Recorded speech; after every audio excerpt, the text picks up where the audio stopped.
కాంగ్రెస్ ఎక్కడ ఉంటే అక్కడ ఆర్థిక సంక్షోభం ఏర్పడుతుంది. తెలంగాణ ఏర్పడ్డ రోజు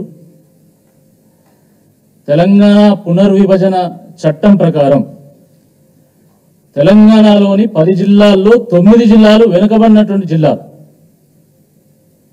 స్వయంగా కేంద్ర ప్రభుత్వం గుర్తించింది. ఈ 9 వెనుకబడిన జిల్లాలకు కూడా అభివృద్ధి కోసమని ప్రత్యేకంగా నిధులు కేటాయించాలని చెప్పి కూడా రీఆర్గనైజేషన్ యాక్ట్ చెప్పింది.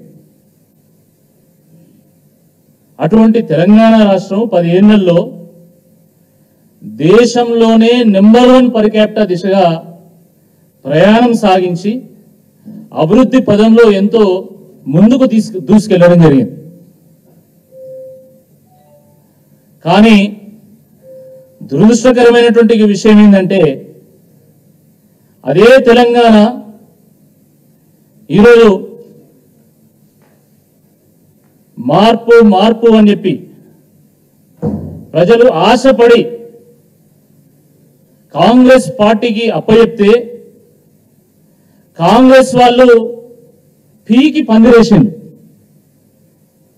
మొత్తం ఇప్పి కుప్పబెట్టిన రాష్ట్రాన్ని. ఈరోజు తెలంగాణ రాష్ట్రంలో రియల్ ఎస్టేట్ మొత్తం కుదేలైపోయింది. మీరు ఎవరినైనా అడగండి, ఈరోజు డెవలపర్లను కానీ బిల్డర్లను కానీ చేసినటువంటి లేఅవుట్లలో ఒక్కటి కూడా అమ్ముడుపోవడం లేదు, కట్టినటువంటి ఫ్లాట్లలో ఒక్కటి కూడా అమ్ముడుపోవడం లేదు. చిన్న చిన్న వాళ్ళు 5 కోట్లు 10 కోట్లు పెడితే పెద్దవాళ్ళు 100-200 కోట్లు పెట్టి ఈరోజు ఒక్క ప్లాట్ అమ్ముడుపోయినా చాలు అనే స్థాయికి ఈరోజు చేరుకున్నాం. అంత దయనీయమైనటువంటి ఒక పరిస్థితుల్లో ఈరోజు రియల్ ఎస్టేట్ రంగం ఉన్నది. ఇది వాస్తవమా కాదా ఒకసారి మీరు ఆలోచించండి. ఎక్కడికి పోయినా హైదరాబాద్లో ఈరోజు టూలెట్లు దర్శనమిస్తా ఉన్నాయి. నేను మొన్న గచ్చిబౌలి చౌరస్తాకు పోయినా. గచ్చిబౌలి చౌరస్తాకు పోతే అక్కడ పాత బిల్డింగ్లకు కొత్త బిల్డింగ్లకు టూలెట్ బోర్డులు పెట్టింది. చాలా చోట్ల ఇదే పరిస్థితి.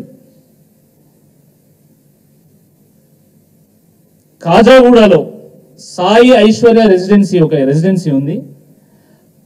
అక్కడ ఒక అపార్ట్మెంట్ ఉంటే 8 ఫ్లాట్లు ఉంటే 3 టూలెట్ బోర్డులు పెట్టింది. సాధారణంగా హైదరాబాద్లో ఇల్లు కావాలంటే 4 రోజులు తిరగాలి. కానీ ఈరోజు ఎక్కడికి పోయినా కూడా టూలెట్ బోర్డులు దర్శనమిస్తా ఉన్నాయి. ఇది వాస్తవమా కాదా ఒకసారి ఆలోచించండి. రియల్ ఎస్టేట్ అంటే ఏదో కేవలం వ్యాపారానికి సంబంధించినటువంటి అంశం కాదు. ఇది ఎన్నో వ్యాపారాలు రియల్ ఎస్టేట్ తోని కన్స్ట్రక్షన్ తో ముడిపడినటువంటి కొన్ని లక్షల మంది ఉపాధి పొందుతున్నటువంటి ఒక సెక్టర్ ఇది.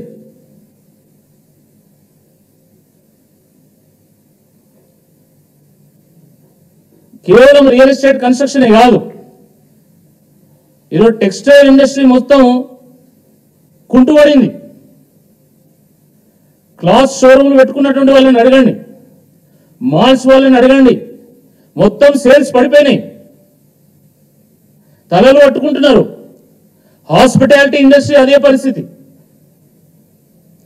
హోటల్స్ పెట్టుకున్నటువంటి వాళ్ళని అడగండి, రెస్టారెంట్లు పెట్టుకున్నటువంటి వాళ్ళని అడగండి, బార్లు పెట్టుకున్నటువంటి వాళ్ళని అడగండి.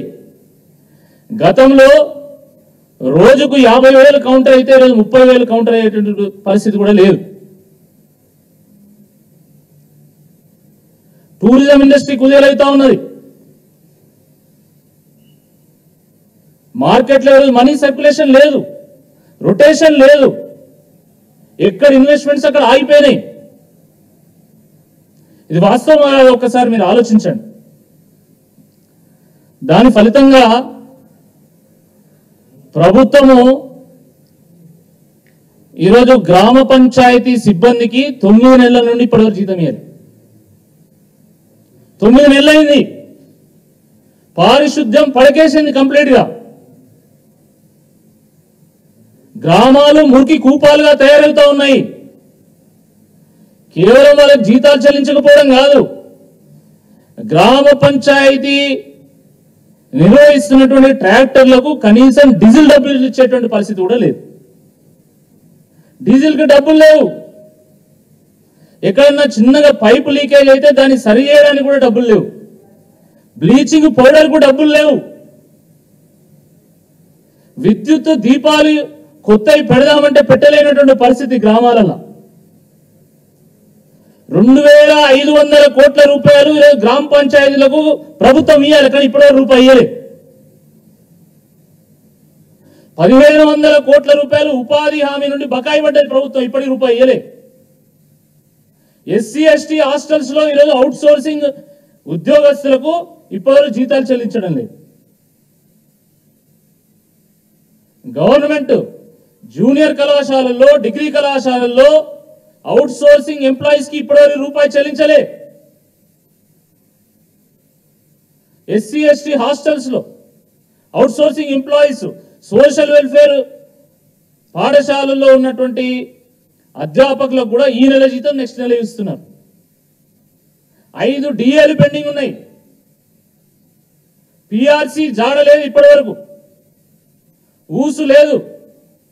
ఇక రుణమాఫీ బండారం ఏదో నిన్ననే బయటపడ్డది. ప్రధానమంత్రి గారు కాంగ్రెస్ ఉంటే క్రైసిస్ ఉంటుంది, కాంగ్రెస్ ప్రామిస్ చేసినటువంటి రుణమాఫీ ఇప్పటివరకు తెలంగాణలో చేయలేదంటే నిన్న రేవంత్ రెడ్డి గారు హడావిడిగా ప్రధానమంత్రి గారు లేఖ రాసింది.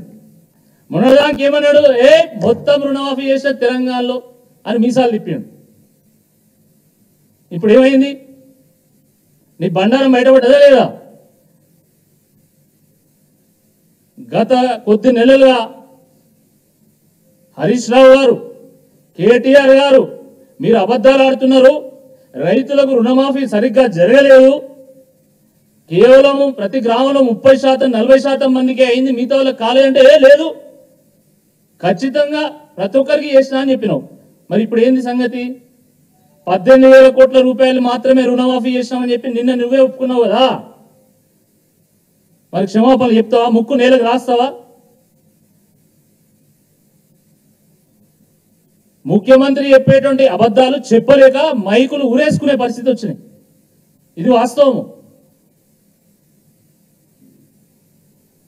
అబద్ధాలు ఎంత ఆడంబరంగా, ఎంత అందంగా, ఎంత గంభీరంగా చెప్పాలో రేవంత్ రెడ్డి గారిని చూసి నేర్చుకోవాలి. స్వయంగా ముఖ్యమంత్రి స్థాయిలో ఉండి అబద్ధాలు ఆడతాడు. ఎంత ఘోరం అంటే ప్రభుత్వానికి రావాల్సినటువంటి ఈ 9 నెలల్లో రావాల్సినటువంటి ఆదాయం 87,000 కోట్ల రూపాయలు, కానీ వచ్చిన ఆదాయం ఎంత అంటే 73,000 కోట్ల రూపాయలు. సుమారుగా 13,000 కోట్ల రూపాయలు ప్రభుత్వం ఆదాయానికి గండిపడ్డది. అంటే సుమారుగా నెలకు 1,500 నుంచి 2,000 కోట్ల రూపాయలు షార్ట్ ఫాల్ ఉన్నది. ఇవన్నీ కూడా అవగాహన రాహిత్యం వల్ల, అనుభవ రాహిత్యం వల్ల, అనాలోచిత నిర్ణయాల వల్ల, విచ్చలవిడి అవినీతి వల్ల, స్థిరమైనటువంటి విధానాలు లేకపోవడం వల్ల జరుగుతూ ఉన్నది. ఆర్థిక సంక్షోభం దిశగా తెలంగాణ రాష్ట్రము అడుగులు వేస్తా ఉన్నది. ఇంకొన్ని రోజులు పోతే ఫైనాన్షియల్ ఎమర్జెన్సీ డిక్లేర్ చేసేటువంటి పరిస్థితి వస్తుంది తెలంగాణ రాష్ట్రంలో, గుర్తుపెట్టుకోండి.